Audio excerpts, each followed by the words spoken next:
Welcome to the 2021 Pharmacy Residency Excellence Awards presentation. This award program acknowledges the critical and growing role residency-trained pharmacists play in the delivery of quality healthcare. Hello, and welcome to the 2021 Pharmacy Residency Excellence Awards presentation. I am Kelly Smith, a past president of ASHP and a member of the ASHP Foundation Board of Directors. Thank you for joining us. Our awardees, 2 outstanding preceptors, and a residency program have demonstrated innovation and excellence in pharmacy residency training. We are so pleased to recognize their contributions to developing pharmacy leaders and advancing practice.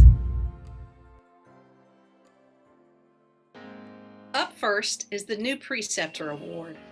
This award recognizes the work of a pharmacist in their first 3 to 5 years as a residency preceptor.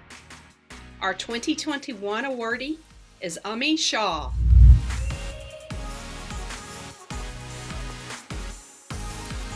Welcome, Dr. Shah. Thank you so much for that introduction, Kelly. I would like to thank the ASHP Foundation for awarding me with this prestigious honor. I am deeply grateful and humbled to be receiving this year's award. I would also like to say thank you to my family, friends, colleagues, and all the previous mentors who have shaped me into being the educator I am today. Lastly, I would like to say thank you to the previous residents I've had the privilege to train, educate, and mentor. So, research is certainly a strategic pillar of the ASHP Foundation. Please tell us a bit about your work in enhancing the research training for residents and preceptors and why it's so important to you. Absolutely, that's a great question. I believe my passion for research and project management really stems from my commitment to generate and disseminate new knowledge. As best described from Bloom's taxonomy, creation is really the tip of the hierarchical framework. And I believe that once one has mastered the ability to apply, analyze, and evaluate, I feel that the best way to really advance the profession is then to create new knowledge to further guide patient care and medical therapy. Apart from contributing to research and publications, I firmly believe the importance of research and scholarly activity within the residency training curriculum. And I think there's really 2 ways that I can best highlight that, at least within our program. One would be the Residency Research Committee establishment. According to a lot of our resident exit interviews, an identified gap within our program was the need for additional assistance with research projects. When it was discussed at our Resident Advisory Committee, or our RAC, several mentors themselves also voiced that they would benefit from additional counsel from preceptors who are better acclimated with research and statistics. I discussed with a few of our interested preceptors, and together we established what we called the Residency Research Committee. We met monthly to prioritize some of our initiatives, and among those initiatives, some of them were a how-to guide for city training, a template for IRB submission, a template timeline also with the breakdown of a longitudinal residency project broken down into smaller, more manageable tasks. And we would ensure that each research question before it began was original, well-defined, and the methodology was also well-described. Additionally, we looked at every research and every resident's literature review, the research plan proposal, and the statistical plan. We're also now working to compile what we call a research reference library with helpful documents for both preceptors and residents, so that in case throughout the time period they forget or want to reference any articles, that it's always there for them, and so they can continue building upon this library. A second I would have to say is really peer review and manuscript involvement. In order to better develop the analytical skills, such as understanding background literature, analyzing the study design, or really even meaningfully describing the study's impact on current practice, I began involving current residents in the peer review process, and even with developing publication manuscripts, depending on their interest.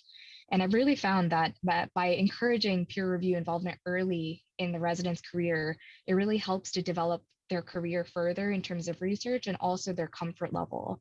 I've also recently received feedback that this exercise really helps the residents feel more comfortable with complex articles when they're kind of on their own following the residency training. Well, thank you certainly for sharing that insight and your inspiration there, Dr. Shah. And more importantly, congratulations. Thank you so much. It's an absolute honor. Thank you, Kelly, for the questions, the warm introduction, and everything you've done to help this so far.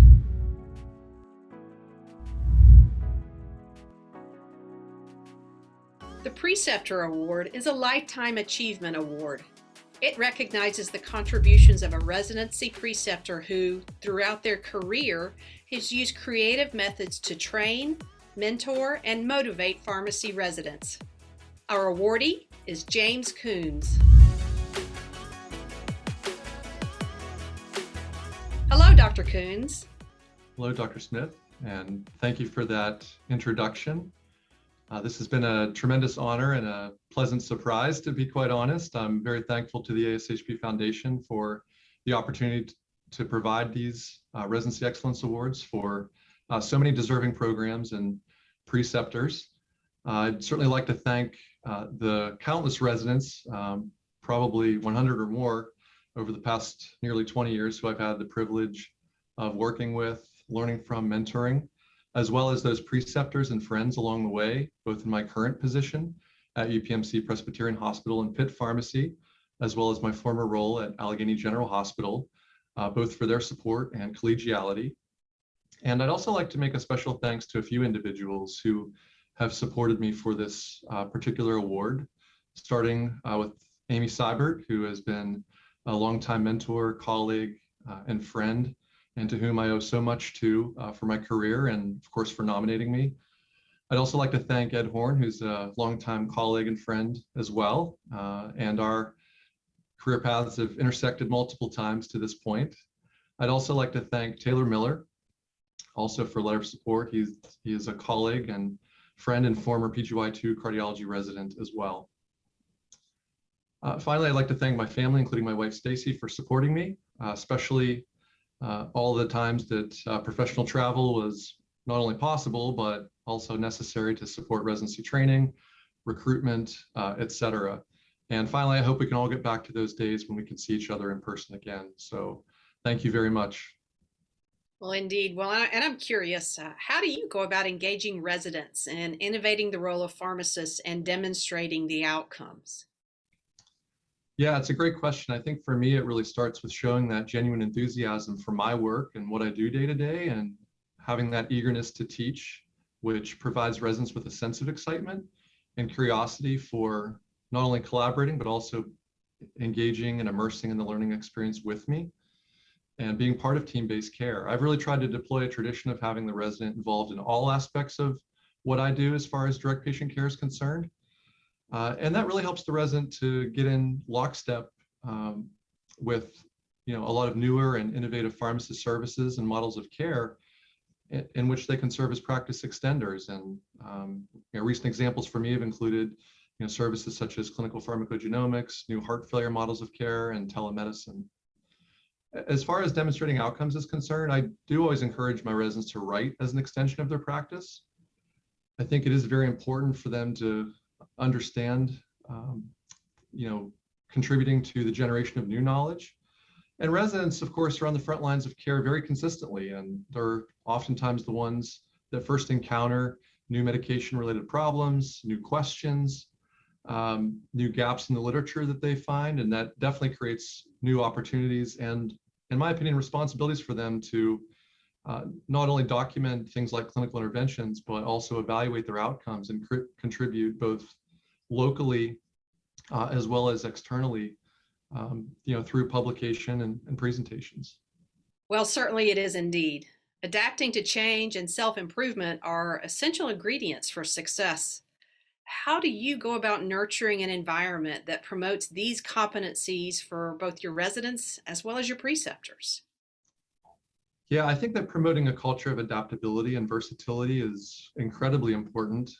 Change, of course, is inevitable, and never has that been more true than right now, not just with the pandemic, but healthcare in general, which evolves so quickly, and changes in technology.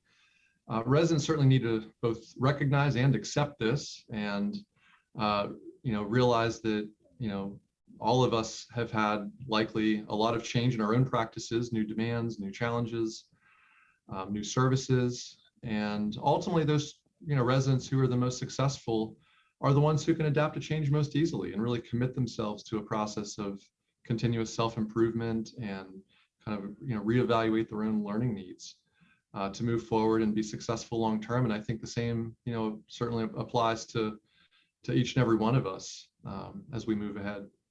Well, that's certainly great to hear. Again, congratulations to you, Dr. Coons, on the great career impact you've made through residency training. Thank you very much.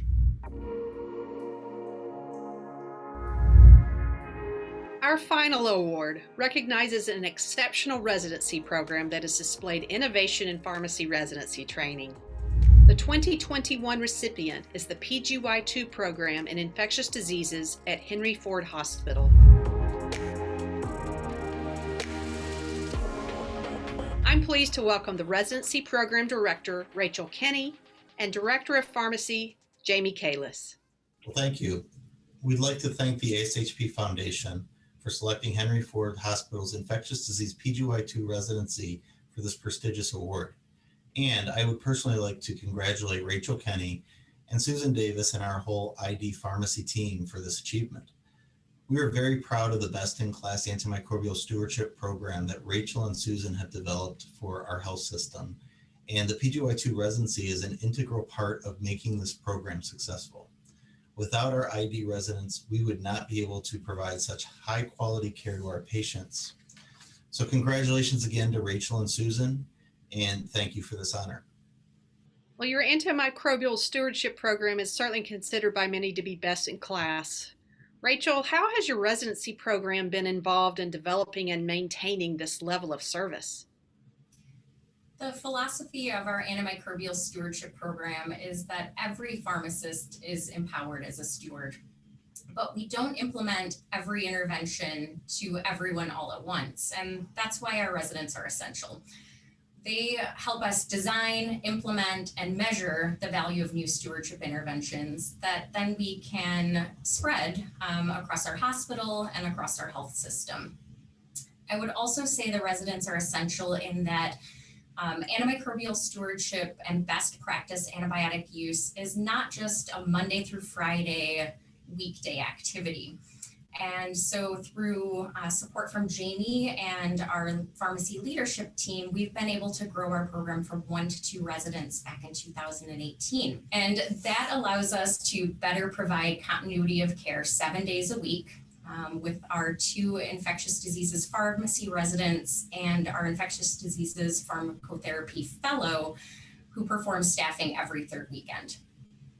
Well, to build on that then, what are the contributions of the program, its preceptors and residents to the organization that perhaps you're most proud of? I'm incredibly proud of the contributions of our residents, fellow, and preceptors to patient care here in the institution. They've really demonstrated their value to improve patient care, patient safety, patient outcomes, and minimize unnecessary costs. And by doing this, they've really heightened the role of the pharmacist here in our institution and demonstrated the importance of pharmacy leadership in infectious diseases pharmacotherapy. I'm most proud of the accomplishments of our residents after they've left us. They're out there practicing as leaders in their own antimicrobial stewardship programs, their residency program directors, preceptors, and practice-based researchers. And I think those successes are much more to do with their own skill in practice and leadership than any specific thing that we did in their training. But I'd like to think that we inspired them and helped to set them on that path. Well, I feel certain that's the case. Certainly, I commend both of you and your entire team. This is an outstanding residency program. Congratulations. Thank you. Thank you.